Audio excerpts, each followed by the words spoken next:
Hey, Lori. Hi, Thanks for Noel. being with us. This is, I guess, our fifth in-between podcast. We call it the in-between podcast because it's like the idea was that it'd be in between sermons. We loved having you come teach and be with us. Super cool. And I just think it's kind of fun to follow up and talk a little bit more about, what you taught on, and Yeah, maybe I'll add some of the things that it made me think of or whatever. But do you want to just introduce yourself, Lori? sure. I'm Lori Riley, and I go to Radiant Church Visalia. I've been friends with Noel and Megan for lots and lots of years. Done a lot of life and church with them. So yeah, it was a real honor to be in Exeter and get to Yeah. see what you guys are up to out there. Yeah, so we met you guys, I guess it was 2010 is when we came to Okay. Radiant. Yeah. And so that's now like 14 years ago, almost 13 years ago.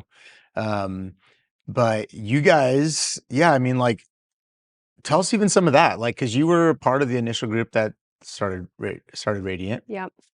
So you were part of church planning then, and you guys liked it so much that you went and did it Yep. again. So tell us a little bit about that. So yeah, we were part of the initial group that planted Radiant right when we had first gotten married and moved Yeah, back to Visalia after college. So yeah. yep. And then, How yeah. times have changed. So, we moved to Sacramento with Right. a few other couples and lived there for a little over 3 years. Yeah. And yeah, so Yeah. I have a lot to relate to in even what you're doing in Yeah, Exeter. And totally. When we first showed up at Radiant, they told us like we were looking for a church and someone told us, "Oh, I think you'll love Radiant." It was actually I think it was Jill Ludlow actually that okay, told us that.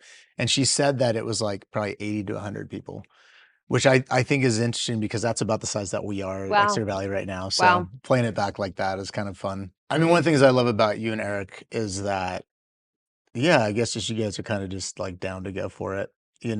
So much so that I mean, you lived through the plant of Radiant and then you decided to be a part of another plant. Like, why?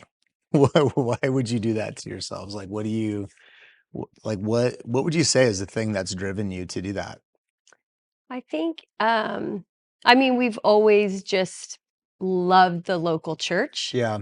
And so I think that's looked very different in different seasons of life. Like Eric's Yeah. been on staff at Radiant, Yeah. he's worked in the marketplace. I'm currently on staff at Yeah. Radiant. Yeah. I've worked in the marketplace. So Yeah. it's ebbed and flowed in different seasons of life, but we've just always been committed to giving Yeah. our life to the church. And I Yeah. think, that's looked like, yeah, just different. That felt like it represented more of a larger risk for us. Yeah. Eric loves risk, so that's Okay. in his Yeah. forte. Yeah. Not you though. Not me. Yeah. I'm a little more Hence risk your adverse. notes. Yeah.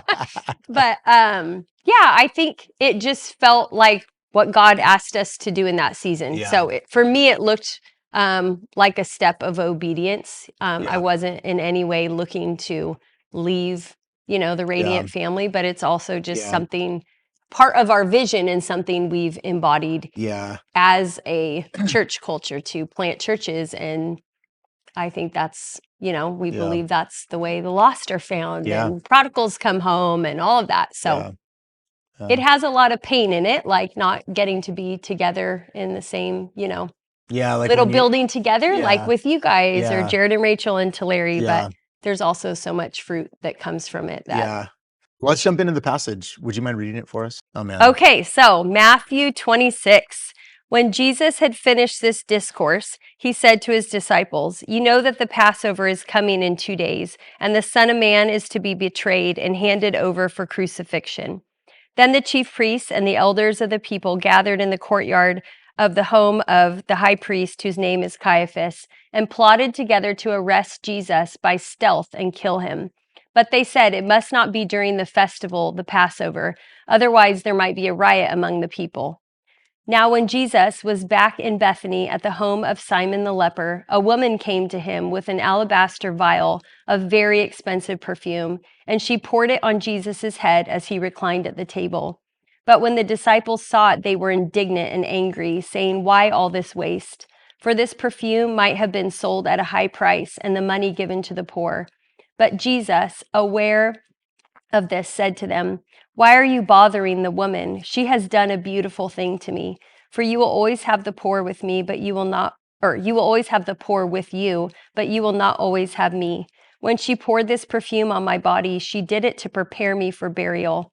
I assure you and most solemnly say to you, wherever this gospel is preached in the whole world, what this woman has done will also be told in memory of her. Yeah, I think this passage is just like, it's this beautiful like act of love and adoration and worship that we get to kind of like peer into. Yeah. I think, there's a lot of passage that are kind of like directly teaching you something or Mhm. telling you what to Oh, do or right. not to do. Right. And I think this passage, you're just like getting this intimate look at someone's heart for Jesus and then his heart. So I think both her response and Jesus's response are just stunning in Yeah. this passage. So I think when you look at the other gospels, we learn that this is Mary, Right. Mary of Bethany, and we Yeah. have other pictures of her life that all kind of like go along with this kind of Yeah. final act for Yeah. her. So we see her sitting at Jesus's Right. feet. We That's right. see even her relationship with Jesus over the course of time that she's following him. So he also publicly affirms her during that Mary and Martha Right. moment when she's sitting at his Right. feet and he affirms her then. Yeah. So we know that they have like a close Yeah. friendship. Yeah. Totally. I mean, Jesus raised her brother from the dead. Yeah. So I think her response, like, is just so stunning because I think there's so many moments and characters where people are missing it continually, which is Right. our human Oh, for experience. sure. So, but for this one moment, it feels like To someone gets it Oh, and man. has like her heart matches like the worth of Christ in Yeah. that moment. Like, Yeah. and she just pours it out. And I think like when I think of this passage and I think what challenges and convicts me maybe is just like this question of where is your treasure? Like, Yeah. what is your supreme Yeah. treasure? And we Yeah. see for Mary, Yeah. her Jesus. supreme treasure is Christ. Yeah. And Yeah. she, without hesitation, pours it out, Yeah. And I think even in the face of not being received or possibility of being mocked Hmm. or being inappropriate. I mean, that Right. was probably a very inappropriate thing for a woman to Yeah. do. Like, Yeah. she was not the main Yeah. event in that room. Right. And in that culture, that would have been pretty inappropriate. Yeah. But I think just you see like an extravagant worship and devotion to Yeah. Christ. And then I also love Jesus's response. So I think I feel just like pretty taken back by, I guess, the way you can move the heart of God. So I don't Oh, I don't yeah. know. Yeah. I don't Yeah. think Yeah. I think of that. I think a lot of times Yeah. as Christians we like do things for God. We can be Yeah. dutiful people. We know we're Yeah. supposed to do XYZ, but I Yeah. think in this even in this picture like what she did mattered personally to Jesus. Mhm.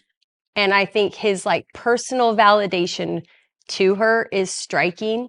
Yeah. And I think, and I had shared this on Sunday of just the thought that the volume of perfume and how potent it would be, like he would have been smelling like Yeah.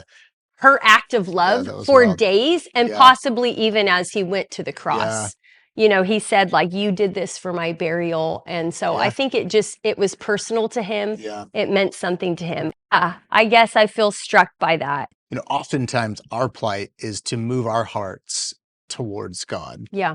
Um, you know, um, when we think of worship, like that's one of the main things that we're trying to do is to just like, or, is like, I mean, our whole lives are worship, but the singing and those times like are an attempt to get our Hmm. hearts aligned with his, but we don't often think about what's happening to his heart in relationship to us. So that's a great point that you make. And I love that you brought up like the history that she had Hmm. with Jesus. You know, as we've been working our way through the Gospel of Matthew, I guess I felt like kind of burdened with, oh my gosh, a lot of people don't get it and they're right there with Uh-huh. him. And then like kind of this like sense to where like he's kind of expecting me to get it. Like I need to get it, you know? And so like it feels super rare in the Gospel of Matthew that she gets it so well. You know, the phrase that will stick with me from what you taught was, you know, just the idea that it's not waste, it's worship. Mm-hmm. And yeah, I love that. I was wondering like if there was any ways that you specifically felt personally Mm-hmm. challenged, you know, like I mean, I often think like when I'm getting ready to teach something like, ah, dang it, it's like something's getting triggered or pointed at, you Yep. know. And I was just wondering, like I was yeah, like I mean personally, you know, like how do you feel like challenged by Mary's response? Mm-hmm. Yeah, I think I just that question of like where your treasure is, you know, Yeah. I feel really like even prior to this passage, just really like that being touched on. And I think, you know, I think I shared this in there, like this story of like the rich young ruler Yeah. contrasted to like the parable of the man who finds the treasure, and Right. it says Sells in his joy he right. sells everything Yeah. to gain it. And Hmm. so I think for me, like moments like these stories, these pictures, these characters from the Bible, it's like this it's unsettling, it's unnerving a little, because you it just kind of stops you in your tracks. And I think when I read this, you know, I just end up saying like, what is she seeing in Jesus Yeah. that I'm not seeing, that I need to Yeah. see? You know, like what does she know? Yeah. And I think, you know, like you were saying, how so often people missed it. So Hmm. I think it just begs that question, like when you do see someone getting it, or like, yeah, the parable of the man who just like, So yes, with this is joy. it. Yeah. I in my joy, not even like because I have to, I Yeah. want to, because Totally. I'm gaining like something so valuable. So I Hmm. think this just like recognizing and seeing the value of Christ Yeah. and it being worth Yeah. everything is so challenging, Yeah. because I can see where that doesn't feel true in my Yeah. life, of where I'm hanging on to things, where I feel tight-fisted, or, you know, where Yeah. it does. So I think that like just in that, in his joy, or in Mary's case, like this wasn't an act of obedience. It was an act of love. Like Yeah. he didn't ask her to That's do right. it. She wasn't That's told right. to do it. So I think for me, like I can feel pretty obedient or dutiful at times. Like, Yeah. oh, if God asks me to do that, I'm going to do it. But like, where is that bubbling over, whether it's Joy. generosity or joy or worship, that Yeah. isn't because you have to, but because you want to, Yeah. because you're seeing something like so beautiful and incredible in Christ that it's Yeah. like, I want to do Yeah. this. I mean, I want to say, you know, I think like the reason that, and what I've seen from your life, from you and Eric and the way that you've lived your life, you know, is like, I think that there's been some like, well, is like moving the whole family worth it?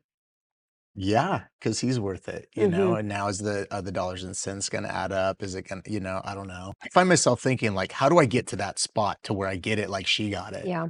And I don't think I'm just like, I don't know if I'm there. You know, I want to get there Hmm. to that spot because I think that there's a ton of risk associated with pouring yourself out like Yeah. that. At least it feels risky.